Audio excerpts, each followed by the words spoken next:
We've just been taking out to show you where the ships normally come in through the port. So we've been out along the guidance route that we prescribe for commercial vessels coming in, right out to where they actually start their inbound journey into the port, the reporting point, which we share with Hinkley Point, because that's the same reporting point for their going into their jetty. And then we have taken all the way up the river, going past the commercial wharf that's owned by EDF Cummich, where all the HPC work is coming in, and then another 4 miles or so up the river to where we have another 3 commercial wharfs, one which is not in use, 2 which have been in use at Dunball Junction 23 on the M5, which we're hoping will end up being used a lot more now that we have a gravity project, the new battery factory that's supposed to be being built close by, and hopefully the port will benefit. Tell me something about this port. What's different about it? What's interesting? What might people not know about this port? Well, I think a lot of people don't realise that the port of Bridgwater exists. It's about 25 square miles. It runs roughly from just east of Hinkley along the coast. It covers all the over into Breandown, up the River Axe. The south side is in our jurisdiction. It runs all the way up to inland. The inward harbour jurisdiction is just above the main town bridge in Bridgwater. So that's quite a lot of river, but the peculiarity of this port is it's very tidal. But as a harbour authority, we're actually only here to provide the statutory requirement for an open port and safe navigational passage, because as a harbour authority, we don't actually own any of the wharfs. They're all in private ownership. So that lends itself an interesting tenor in if you're trying to bring more shipping in. You have to engage and have some very good communications and feedback from your stakeholders if you're wanting to do that. So we're looking at exploring options at the moment. Up until about 2019, we had a regular aggregate dredger that used to come in here, but unfortunately the company that ran that boat and had leased one of the wharfs had a change in their business model. So now we're looking to get some more shipping other than some of the, obviously we've got the HPC traffic that's coming in, which obviously is fairly critical.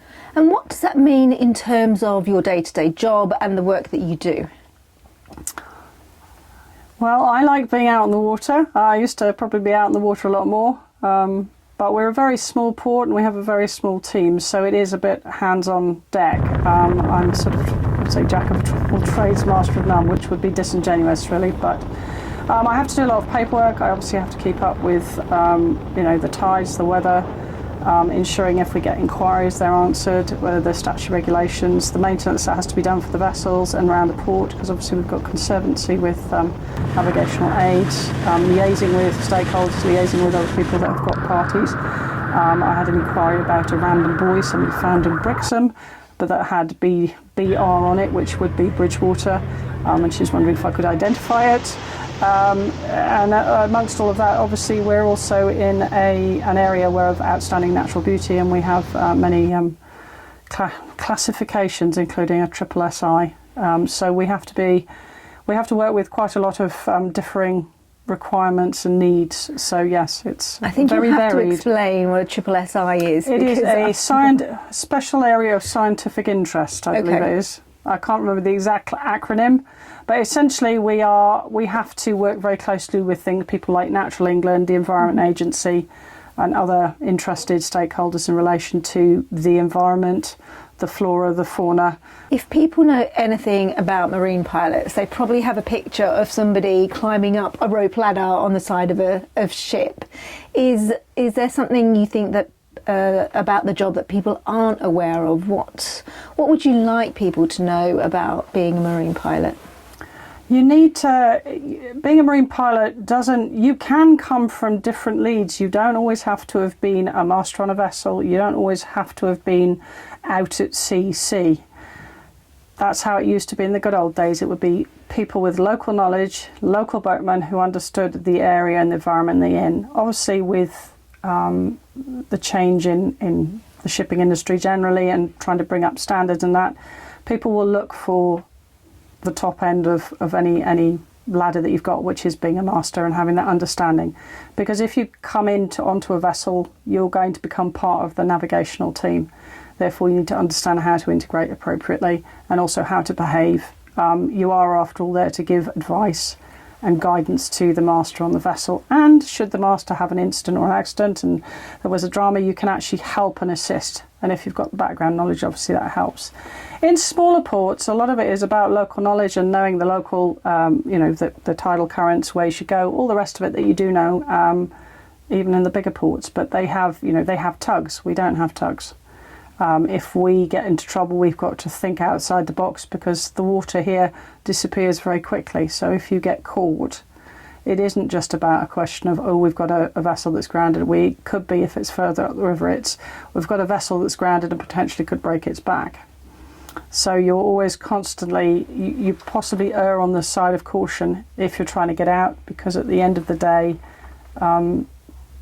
most of all the berths within the Port of Bridgwater are NABSA berth, which means that they actually dry out. The vessels have to be able to sit on the bottom. We are actually sitting inside the pilot boat today, which we've just been out on the water, which has been amazing. It's a fantastic, modern, wonderful boat. Can you tell us a little bit about it? This is a good child marine vessel. It was built in the UK. It was brand new. I was very lucky. But it is a purpose-built pilot vessel. And as a consequence, it's also been built with somebody who's got 40 years experience in making these types of boat. And so they tweak and they listen and they get feedback. So it's very much an operator's boat. It's designed to make sure that as pilots, whether we're going a short distance or a long distance, or even if we're assisting in, say rescuing somebody out of the water, we've got the capacity to get there fast, effectively, and then make sure that people come into a safe and warm environment. So it is a cracking boat. Because you haven't always been a pilot, have you, Jess? No. No, for very many years you were deep sea on different vessel types. Can you tell us a little bit about your life at sea? Yeah, well, I went to sea when I was 18 and a half, and I started out with an oil tanker.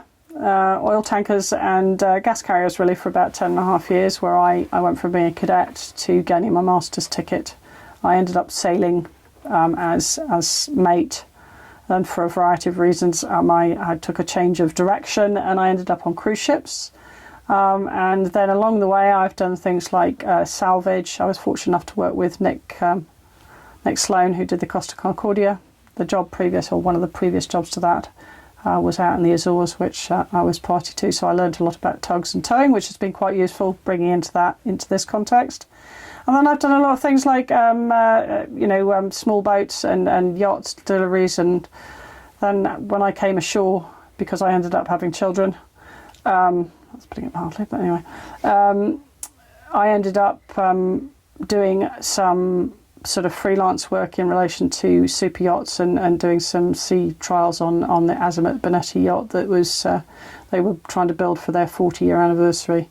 They're trying to do 40 different types of new super yacht, which was an eye-opener, because when you've got leather deck heads and beautiful gyro stabilisers, it's quite entertaining.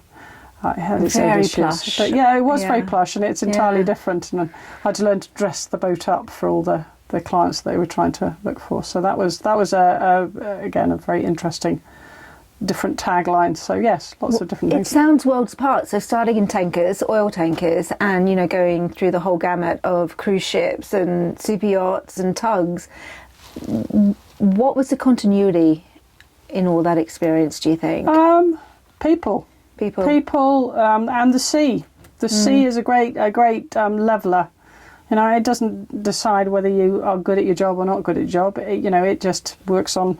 You have to learn to respect it, and it's a lot of it is teamwork and a lot of people that you're working with. I still have friends that I'm still in touch with who still, in many respects, guide me and mentor me as much as anything else, which I think is a really important passage of experience, and also, in this day and age, also just the ability to pay it forward a little bit.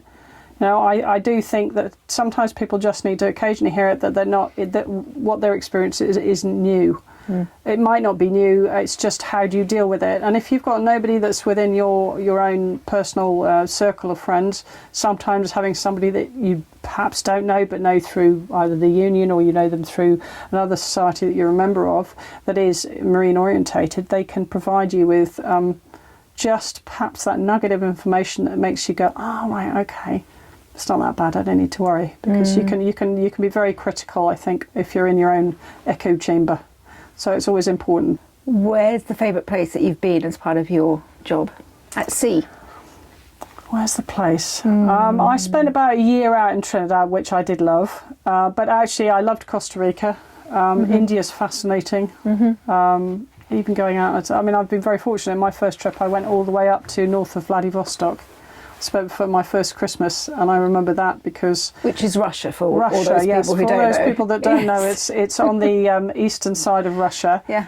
And it's very cold, and we had come from Singapore, which was about 28 degrees, and we went up to Vladivostok, which was about minus 15, and we didn't have much else other than duffel coats and various things, so we had a lot of layers, and you go out there for about half an hour with... Ice class vessel? Icy No, waters, ice class, it wasn't ice class of that, it was just, it was a black oil tanker. No, it wasn't a white oil tanker, I lied, but what was entertaining, which wouldn't happen probably in the same way today, is we actually had somebody, a Russian soldier in his bearskin and long coat with a rifle standing at the bottom of the gangway because we weren't allowed to go off unless you had your documentation, even to read the drafts of the ship. That tells you the date and age. That was back in the early part of the 90s. I'd say at least 2/3 of the information really is gained when you're actually out there doing the job, and it's really important for employers to understand that actually crew may be some of their biggest might be some of their biggest headaches, but they're also some of their biggest assets.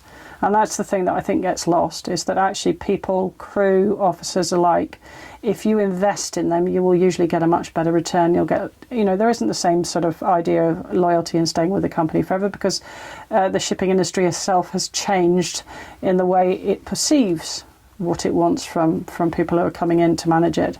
But, sailors being officers and ratings alike, and anybody else in between, the whole industry is going 365 days a year.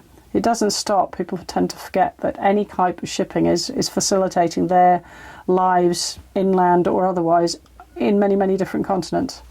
So, it's a very invisible workforce, often a well-forgotten workforce. It's a whole new topic, that one, but it's very easy to give up too quickly, and I think sometimes you have to give people and the industry itself a little bit more of a chance, because I had one trip where I nearly gave it up, and my mother said, no, go back and finish it because you've only got one more trip, which was 4 months, so I could have stopped and given it up. I didn't, and the next trip I had was one of the best trips with the funniest people I've met in a long time, and I learned a lot. So you worked hard, you played hard, and that set me on a trajectory for dealing with an awful lot of things. So I do think it's important for anybody who's in any kind of trade, whether around the marine industry, whether it's being actually at sea as an officer or a rating, and people, periphery, ports, insurance, lawyers, whatever comes into the marine industry, it's really important for all of us just to pay it forward and explain to people that it isn't all goodness and light, but it's not all bad.